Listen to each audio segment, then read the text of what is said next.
नमस्कार। मैं आज की बात को 99acres.com जो कि रियल स्टेट की बहुत फेमस वेबसाइट है, उनके एक सर्वे से शुरू कर रहा हूं। उनका सर्वे कहता है कि 62% होम बायर्स कहते हैं कि हमें वास्तु कंप्लायंट अपार्टमेंट चाहिए। 62% यानी 10 में से 6 लोग अपार्टमेंट खरीदते वक्त वास्तु को प्रायोरिटी देते हैं और बिल्डर्स को यह पता है, इसलिए वो हर ब्रोशर पे लिख देते हैं 100% वास्तु कंप्लायंट, या लिख देते हैं वास्तु अप्रूव्ड होम्स, या फिर ये भी लिख देते हैं कई बार वास्तु सर्टिफाइड।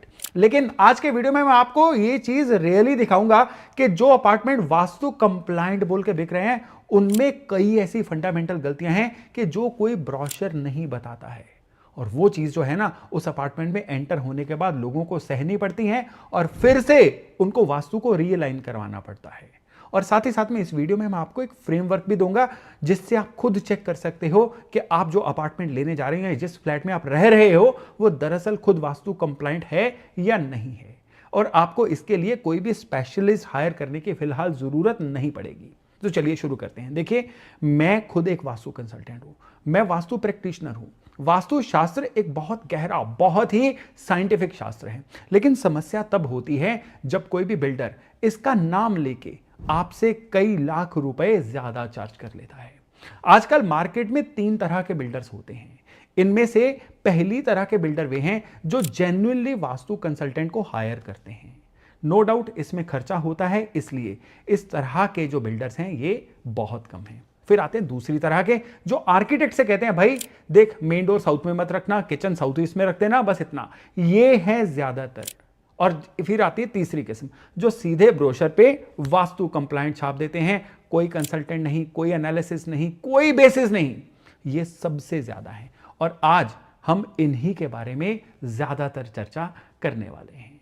लेकिन इससे पहले यह समझिए कि वास्तु कंप्लायंस कोई लीगल सर्टिफिकेशन नहीं है, यानी कोई भी हमारे रूल बुक में वास्तु स्टैंडर्ड्स नहीं है, ना ही आप वास्तु कंप्लायंस का कोई आप क्लॉज किसी भी शर्तों में ढूंढ सकते हो। यानी जब भी कोई बिल्डर लिखता है ना वास्तु अप्रूव्ड, तो वो किसने अप्रूव किया, किस अथॉरिटी ने अप्रूव किया, या उसके पीछे कौन सा स्कूल ऑफ थॉट, जिसको हम कहते हैं कि कौन सा शास्त्र फॉलो हुआ, इसका कोई भी जवाब नहीं है उनके पास। और सबसे बड़ी बात कि वास्तु शास्त्र जो है ना, ये एक होलिस्टिक सिस्टम है।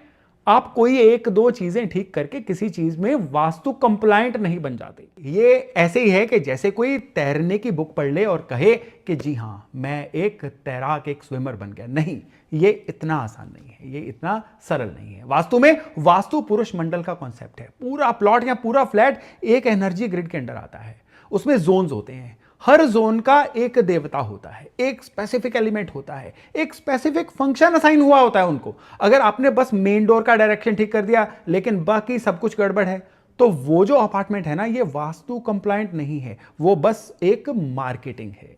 इस बात को समझने की कोशिश करिए। अब रियल एग्जाम्पल से इसको समझते हैं। जैसे कि साइट विजिट में हम फ्लोर प्लान देखते हैं ना, नक्शा देखते हैं, वैसे ही बिल्डर का नाम आप इग्नोर कर दो, लेकिन यहां पे जो मैं गलतियां बताने वाला हूं ना, वो इन उदाहरणों में वैसी की वैसी रहेंगी। इसमें से पहली एग्जांपल लेते हैं। सबसे कॉमन गलती, किचन और टॉयलेट के एक्सेस। ये देखिए, ये एक बहुत पॉपुलर बिल्डर का 2 BHK का प्लान है। ब्रोशर पे इनके बड़े अक्षरों में लिखा हुआ था 100% वास्तु कंप्लायंट। अब देखिए यहां पे किचन कहां है, किचन है ठीक साउथ ईस्ट में, ठीक है, लेकिन इसके ठीक साथ में क्या है, इसके ठीक साथ में है टॉयलेट। किचन और टॉयलेट की एक 4 इंच की कॉमन वॉल है। यह वास्तु में एक फंडामेंटल वायलेशन है। किचन अग्नि का स्थान है, यहां पे पवित्रता चाहिए, और टॉयलेट अशुद्धियों को डिस्पोज करने का स्थान है, डिस्पोजल का स्थान है। दोनों की एनर्जी बिल्कुल एक दूसरे से उल्टी है, और जब ये दोनों कॉमन वॉल शेयर करते हैं ना, तो अग्नि तत्व दूषित होता है। तो इसका नतीजा डाइजेशन की प्रॉब्लम सबसे पहले आएगी, फिर हेल्थ पे प्रभाव आएगा, और फिर घर के अंदर नेगेटिव एनर्जी जो है ये परमानेंट हो जाएगी। लेकिन ब्रोशर में ये नहीं लिखा हुआ है, वो बस बोलेंगे कि किचन साउथ ईस्ट में है, सो वास्तु कंप्लायंट। चलिए भाई, तो किचन की जो डायरेक्शन है वो सही है, लेकिन उसके आसपास क्या है ये कौन देखेगा। अब दूसरा उदाहरण लीजिए। कट और एक्सटेंशन का खेल है इस उदाहरण में। ये प्लान जो है ना, जो अभी आपको स्क्रीन पे दिख रहा है, ये 3 BHK है, एक प्रीमियम सेगमेंट का। बिल्डर ने लिखा है कि वास्तु फ्रेंडली डिजाइन। अब इन शब्दों को पकड़िएगा, वास्तु फ्रेंडली डिजाइन। अब मैं इस प्लान पे ग्रिड लगाता हूं। देखिए यहां पे साउथ वेस्ट कॉर्नर में कट है, यानी फ्लैट की शेप में साउथ वेस्ट का जो हिस्सा है ना, ये कटा हुआ है। वास्तु में साउथ वेस्ट कौन है? साउथ वेस्ट को वास्तु की भाषा में नैऋत्य का स्थान बोला जाता है। वैसे भी संस्कृत में साउथ वेस्ट को नैऋत्य ही बोला जाता है, जो स्टेबिलिटी का, या कह लीजिए कि घर के अंदर के तालमेल का घर है। साउथ वेस्ट में कट होता है ना, तो उस घर के अंदर स्टेबिलिटी सबसे पहले हिलती है। जो घर के मालिक होते हैं ना, उनको डिसीजन लेने में परेशानी होती है, फाइनेंशियल स्टेबिलिटी गड़बड़ा जाती है, घर के अंदर लड़ाई झगड़े रहते हैं। और उधर देखिए नॉर्थ ईस्ट में बढ़ा हुआ स्थान है, एक्सटेंशन है। बिल्डर ने बड़े हुए स्थान पे क्या किया? बालकनी डाल दी। नॉर्थ ईस्ट में एक्सटेंशन अच्छा होता है, लेकिन प्रॉब्लम यह है कि जब साउथ वेस्ट में पहले से कट है, तो अब पूरे का पूरा बैलेंस बिगड़ गया। जब बार चार्ट बना के देखेंगे ना, तो एक तरफ से हैवी, एक तरफ से लाइट। ये फ्लैट एनर्जेटिकली, ये डायगनली जो है ना, ये इम्बैलेंस्ड घर है। ये वास्तु फ्रेंडली था। अब इस उदाहरण में देखिए, ये जो नक्शा मैं आपको दिखा रहा हूं ना, ये मेरा पर्सनल फेवरेट है नुक्स निकालने में। जब भी मैं क्लास में समझाता हूं ना, तो ये नक्शा जो है, ये स्टूडेंट्स को समझने में भी बड़ा काम आता है। हर फ्लैट का एक केंद्र होता है, एक सेंटर होता है। वास्तु में इसको क्या कहते हैं? घर की नाभि कहते हैं या ब्रह्म स्थान कहते हैं। ये पूरे घर का एनर्जी सेंटर होता है। जैसे ह्यूमन बॉडी में नाभि चक्र होता है ना, इसे खुला रखना है, इसे हल्का और शुद्ध रखना चाहिए। और इस अपार्टमेंट में क्या है? ब्रह्मस्थान में बिल्डर ने क्या रख दिया? टॉयलेट। ये ऐसे है जैसे किसी मंदिर के गर्भगृह में कूड़ेदान रख दो। इससे बड़ा वायलेशन वास्तु में शायद ही कोई हो सकता है, और ये फिक्स भी नहीं हो सकता। आप लो जो मर्जी उपाय कर लीजिए, आप टॉयलेट की जगह नहीं बदल सकते। खास तौर पे अपार्टमेंट को खरीदने के बाद क्या ही करोगे आप। लेकिन ब्रोशर में क्या लिखा है? Vastu compliant premium homes. इसको देख के दया भी आती है, इसको देख के हंसी भी आती है। एक और उदाहरण लीजिए, वास्तु पुरुष मंडल का, यानी जो वास्तु का हमारे बेसिस होते हैं, उसका पूरे का पूरा वायलेशन। ये चीज जो है, ये लग्जरी सेगमेंट का फ्लैट है। जो मैं आपको ये अभी लेआउट दिखा रहा हूं ना, बहुत बड़ा बिल्डर है और इसका बहुत बड़ा नाम है। अब मैं इस पे वास्तु पुरुष मंडल को ये लगाता हूं, जो ग्रिड होती है। अब इसमें गलती नंबर 1 देखिए, मास्टर बेडरूम नॉर्थ ईस्ट में है। नॉर्थ ईस्ट यानी घर का ईशान कोण। यहां पे हल्कापन चाहिए, यहां मेडिटेशन का रूम होना चाहिए, पूजा स्थान होना चाहिए। आपका यहां पे बैठ के कोई ना कोई खाली स्थान होना चाहिए। यहां पे बेडरूम रखने से नॉर्थ ईस्ट की एनर्जी ब्लॉक होती है।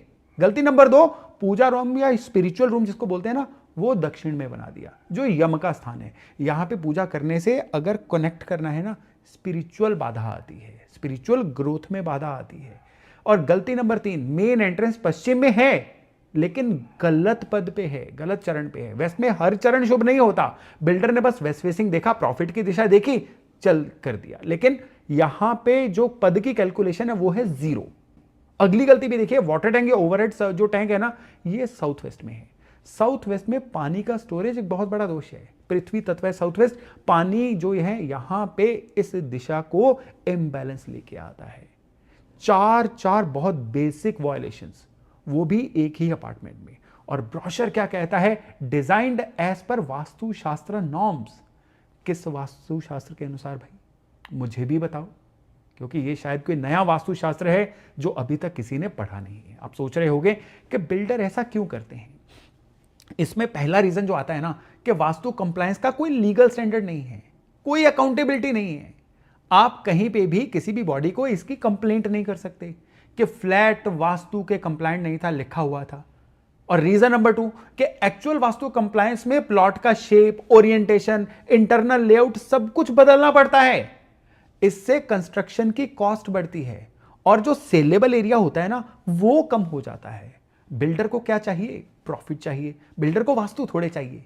अब रीजन 3, बायर को वास्तु का गहरा नॉलेज नहीं होता। बायर बस ये जानता है मेन डोर ईस्ट में या नॉर्थ में होना चाहिए, किचन साउथ ईस्ट में होनी चाहिए, बस 2-3 चीजें। बिल्डर वो 2-3 चीजें ठीक करके बाकियों को इग्नोर कर देता है, और आपकी आंखें यानी बायर की आंखें भी उनको देख नहीं पाती। अब रीजन नंबर 4 भी है कि वास्तु कंप्लायंट टैग से फ्लैट जो या अपार्टमेंट जो होते हैं ना, ये 5 से 15% ज्यादा तक बिक जाते हैं। ये मार्केटिंग टूल है, ये प्राइसिंग टूल है, ये सच्चाई नहीं है। अब आता है वो हिस्सा जिसके लिए आप इस वीडियो में यहां तक पहुंचे। मैं आपको अब एक फ्रेमवर्क देता हूं, कोई तरीका देता हूं कि आप जब भी अपार्टमेंट देखने जाओ, इन चीजों को जरूर चेक करो। आपको 80% सच्चाई जो है ना, वो तुरंत मिल जाएगी। पहला पॉइंट कि शेप चेक करो कि क्या फ्लैट का जो आकार है ये रेगुलर है। सबसे पहले आप जो लेआउट होती है ना फ्लोर प्लान, उसको देखो, क्या शेप रेक्टेंगुलर है या स्क्वायर है? अगर है तो बहुत अच्छा, अगर एल शेप है, टी शेप है तो दिक्कत है, कॉर्नर कट है तो आपको यह समझना है कि कौन सा डायरेक्शन कट हो रहा है। साउथ वेस्ट में कट हो रहा है तो खराब है, नॉर्थ ईस्ट का कट भी खराब है, ये वाले दो जो कट है ना, तो सोचो कि ये आपके जीवन को यहां पे एंटर होने के बाद लगातार मुश्किल करते चले जाएंगे। फिर अगला पॉइंट है कि ब्रह्मस्थान यानी जो नाभि है ना घर की, सेंटर पॉइंट, उसको चेक करो। फ्लोर प्लान का सेंटर ऐसे क्रॉस करके निकाल लो, वहां पे क्या है। अगर वहां पे टॉयलेट है, वहां पे स्टोरेज है या कोई भारी पिलर है तो ये रेड फ्लैग है। ब्रह्मस्थान का खुला होना या हल्का होना चाहिए। वहां पे लिविंग एरिया या पैसेज हो तो बहुत ही अच्छा है, टॉयलेट हो तो निकल लो, छोड़ दो, इसको मत खरीदना, इसका इलाज नहीं हो पाएगा। एक और पॉइंट है कि किचन टॉयलेट ये कहां पे हैं घर में, यानी अग्निस्थान और टॉयलेट्स, ये आप इसको लेआउट को चेक करके देखो कि कॉमन वॉल तो शेयर नहीं कर रहे हैं या डायरेक्टली एक दूसरे के आमने सामने तो नहीं है। अगर हां तो ये क्लैश है, इससे घर के अंदर नेगेटिविटी आएगी, इसका इलाज होना तुरंत और बहुत जरूरी होता है।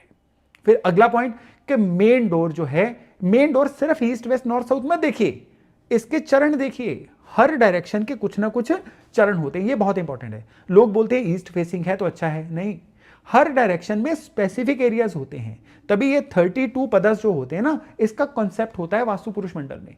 ईस्ट में कई पद हैं जो अशुभ हैं और कई पद हैं जो शुभ हैं, तो सिर्फ ईस्ट फेसिंग देख के खुश मत हो जाओ, यहां पे आपको पर्टिकुलरली वो कट्स चेक करने हैं कि ईस्ट में ये किस डायरेक्शन में है। अगर आपको पता कैलकुलेशन नहीं आती ना, तो बस इतना याद रखो कि मेन डोर किसी भी डायरेक्शन के बिल्कुल सेंटर में नहीं होना चाहिए, थोड़ा सा मेन डायरेक्शन के, यानी 0 डिग्री, 90 डिग्री, 180 डिग्री, 270 डिग्री के थोड़ा बाएं शिफ्ट होना चाहिए। लेमन लैंग्वेज में बस इस रूल को याद रख लो, ये बेसिक फिल्टर है। फिर एक प्लेसमेंट है टॉयलेट की। नॉर्थ ईस्ट में टॉयलेट बहुत बड़ा दोष, चेक करो कि क्या कोई टॉयलेट नॉर्थ ईस्ट में तो नहीं है। नॉर्थ ईस्ट सबसे पवित्र, सबसे शुभ दिशा है, ईशान का स्थान है। यहां पे टॉयलेट होने का मतलब है कि आपके घर की पॉजिटिव एनर्जी का सोर्स दूषित हो रहा है, ये नॉन निगोशिएबल है, लेना ही नहीं है, जो मर्जी हो जाए।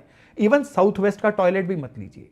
अब अगला एक पॉइंट है कि मास्टर बेडरूम, जो घर के मुखिया का बेडरूम है, ये कहां पे हो सकता है। नॉर्मली साउथ वेस्ट में बेड होना जो है अच्छा माना जाता है, लेकिन यहां पे ध्यान से चेक करिएगा कि अगर ये साउथ वेस्ट से साउथ की तरफ है ना, तो ये वाला बेड जो है ये बीमारियां लेके आएगा, ये बहुत सारी दिक्कतें लेके आएगा।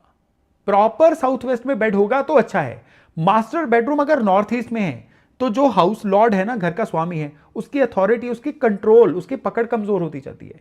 घर के अंदर उसके फैसले ही नहीं पूछे जाते, कदर ही नहीं होती उसकी। फिर घर का जो वाटर सोर्स है ना, ये अगर नॉर्थ ईस्ट में हो तो बहुत बढ़िया। अब लास्ट पॉइंट है कि overhead water tank, inlet pipe या वाटर का प्यूरिफायर, इनको मेनली घर में कहां कहां पे होना चाहिए। साउथ वेस्ट में है तो वाटर कंफ्लिक्ट है, यहां पे फाइनेंशियल और हेल्थ प्रॉब्लम दोनों आ सकते हैं। ये अपार्टमेंट लेवल पे बिल्डर से पूछिए, प्लम्बिंग लेआउट उनसे मांगिए और फिर इसके बाद डिसाइड करिए। ये वाले बिंदु, ये वाले पॉइंट ही याद रख लीजिए, ये बहुत हैं। अगर इनमें से कोई 3-4 में भी प्रॉब्लम है ना, तो वो जो अपार्टमेंट है वास्तु कंप्लायंट नहीं है, चाहे ब्रोशर में कुछ भी लिखा हो। देखिए, मैं ये नहीं कह रहा हूं कि वास्तु गलत है, वास्तु बहुत रियल है, हजारों साल से लोग इसे फॉलो कर रहे हैं, रिजल्ट पा रहे हैं। लेकिन समस्या कब आती है, जब कोई इसका नाम लेके आपसे पैसे तो ज्यादा ले रहा है, लेकिन आपको उसके नाम पे दे कुछ नहीं रहा है। घर खरीदना जिंदगी का सबसे बड़ा डिसीजन है और इस डिसीजन में आपको इन्फॉर्म्ड होना चाहिए। बिल्डर के ब्रोशर पे आंख बंद करके भरोसा मत करिए। और जो बिंदु आज मैंने आपको दिए हैं ना, इनको अपनी चेकलिस्ट बना लीजिए और अगली बार जब भी आप किसी साइट विजिट पे जाओ, कोई भी अपार्टमेंट देखने जाओ, तो ये बिंदु जो है याद करके जाओ, लिख के लेके जाओ, इनको टैली करो। तो अगर आपको ये वीडियो अच्छी लगी है ना, तो एक काम करिए, ये वीडियो उस दोस्त को, उस नॉन को शेयर करिए जो नया अपार्टमेंट खरीदने वाला है। हो सकता है कि आप उसका जीवन बचा लो, हो सकता है आप उसके लाखों रुपए बचा दो। और हां, कमेंट में ये भी बताइए कि आपके अपार्टमेंट में ये जो मैंने 7 बिंदु बताए हैं, इनमें से कितने पॉइंट पास हुए, मुझे पढ़ना बहुत अच्छा लगेगा। तो चलिए मिलते हैं अगली वीडियो में, तब तक के लिए नमस्कार।